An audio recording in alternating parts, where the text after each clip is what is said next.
Hi and welcome to Terry Talks Movies. This time around I'm talking about Hayao Miyazaki's 12th feature film, and some say it'll be his last, The Boy and the Heron. I got to see it in the cinema, which is the first time I've ever seen a Miyazaki movie in a cinema, which for me is fantastic. It makes it just a little bit more special. And the cinema I chose was one of my locals, the Millers Junction Village, Reading Cinemas. And it's a really weird cinema complex because it's in the middle of a whole area of large box stores. Here, cinemas are either standalone buildings or they're locked into large shopping malls. This one's a bit different because it's in a very much an outdoor area. And there's a few advantages for me seeing movies in this cinema. First off, the tickets are cheap. It cost me $12 to get the ticket, which is great. It's a nice cinema. All the seats in all of the cinemas recline, and they're very comfortable. They've all got little tray tables next to them. They're more comfortable than long distance economy flights by a mile. And thirdly, if you buy a movie ticket, you can get an espresso coffee for $1. It's a pretty good espresso. So I went in there, really, like I said, a really nice venue. It's got that kind of Swedish minimalism look about it. The people are nice there. You can buy beer if you want to. You can buy meals. You can also go to a toilet that has a mirror with a picture of Chris Hemsworth on it. And so I went into the cinemas. I went right up the back because you get the best view from up the back in these particular cinemas. They've got two classes of cinemas. They've got your standard cinema and a thing called Titan Lux. And the advantage of Titan Lux is the seats are more spread out. You have fewer commercials before the movie, and normally you get 20 minutes of commercials before a film, but in Titan Lux you get a few less. And they've also got an updated Dolby Atmos sound system.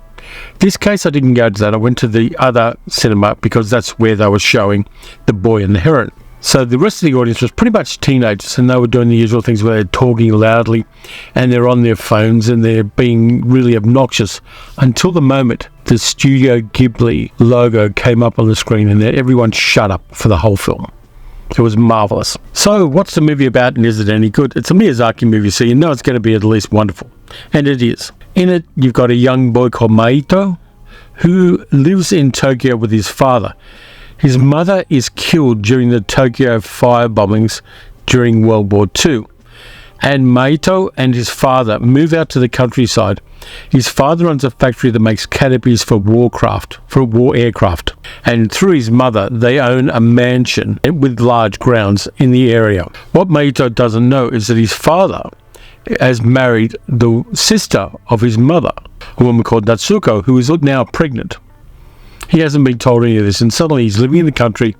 He's away from home. His mother's died recently, and he doesn't know any of the kids. Maito gets into a fight with some other kids, which leads to some self-destructive behaviour, and he's kept out of school for a while.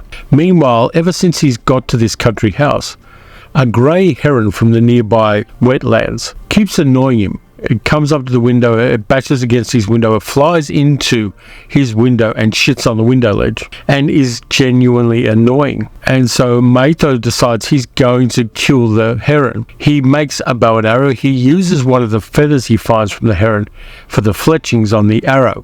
And the heron leads him into an old, decrepit, run-down tower on the property, which has been blocked off. It has a long history with the family. And what Maito has no way of knowing is that the tower is something supernatural. He goes into there with one of the old ladies who looks after the household, a woman called Kuriko, who is great fun. And I'm going to tell you who does all the voice acting in the English dubbed version a little bit later, and I'm going to go through who was good and who wasn't in it. They end up in the tower, and he shoots the heron through the beak and finds out that it's actually a man hiding inside the heron, some kind of supernatural man, a little wizened old guy. And that man promises him that his mother is still alive and he will take Maito to his mother. And they enter into an alternate universe where nothing is predictable and everything is potentially very dangerous. They encounter little sprite-like creatures called Wanawara, who are actually the unborn souls of human beings. They find a whole bunch of quite bellicose pelicans in there. And the biggest, meanest thing in this world are parakeets.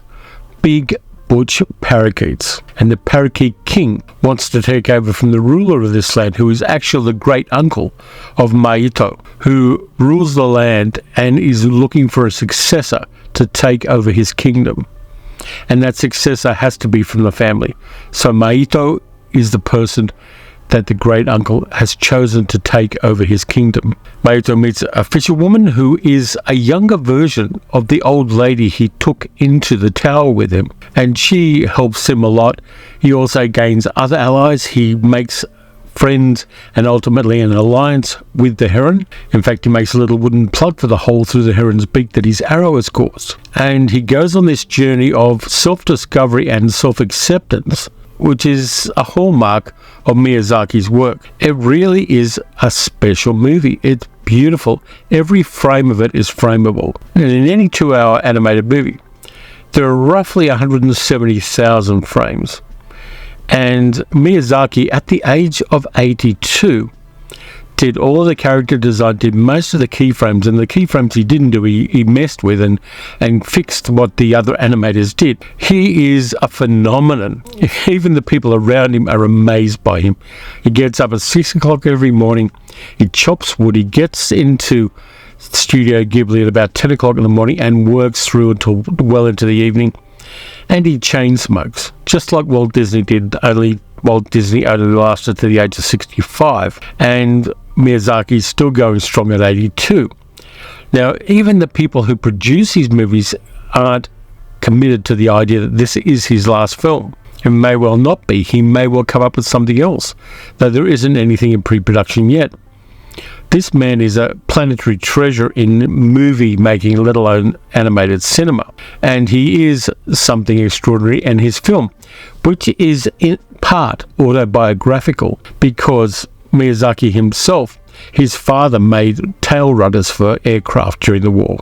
He had owned a factory that did that. And Miyazaki, who was a few years younger than the character of Mahito, was evacuated to another city in Japan during the war. And so he was using his own life to talk about growing up and taking responsibility for your own actions and finding and embracing the complexity of the world. There's so many different layers. I'm still deconstructing everything I saw in The Boy and the Heron and understanding it.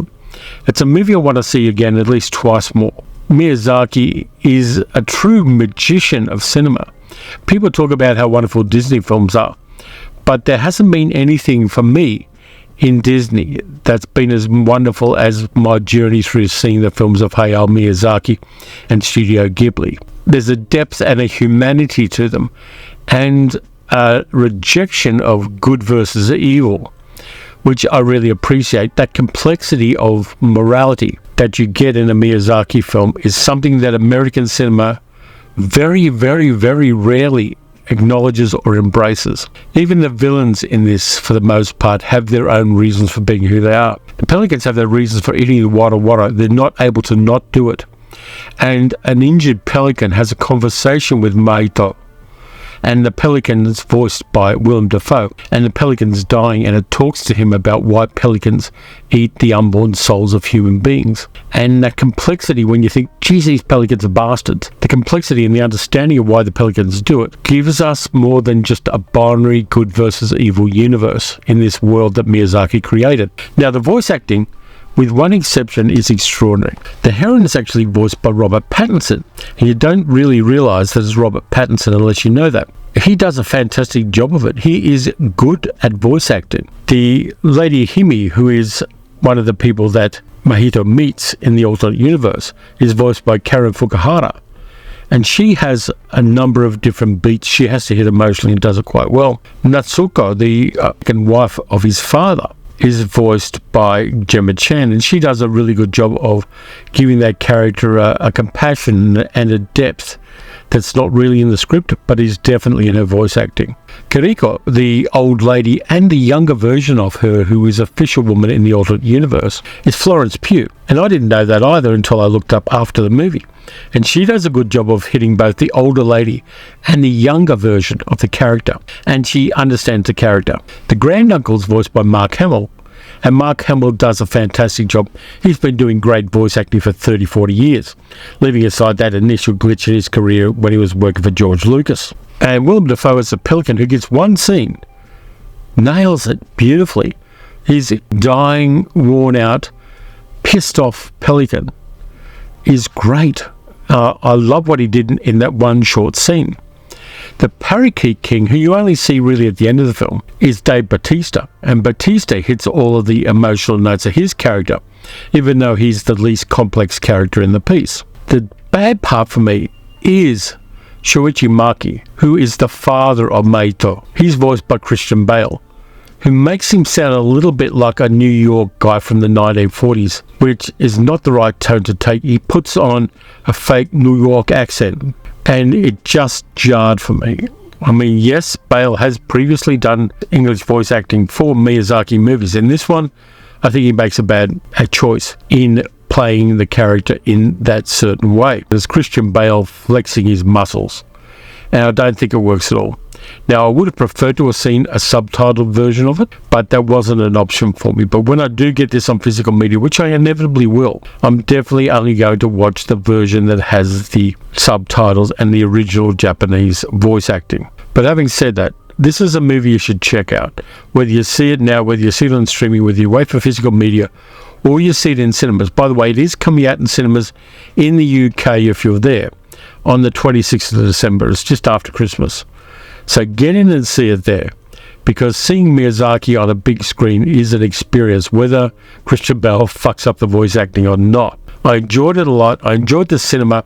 It was a good day for me, and I want to see this movie again at least twice more. So that's my review of The Boy and the Heron. Thanks a lot for watching. If you enjoyed the video, please like, subscribe, hit the notification bell, and leave me a comment or an emoji, whatever you like.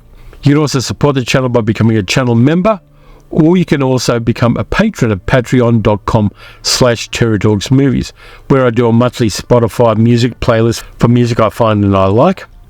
And that's only accessible to channel members and to patrons on Patreon. Next up, I've got some stuff from the middle of the week that I'm really enjoying. And on the weekend, I'm doing my review of The Green Slime, and also a movie that was directed by the same guy who directed Godzilla -1, but it was made 21 years ago. So until then, watch some good movies, watch some Miyazaki movies, and I'll catch you next time.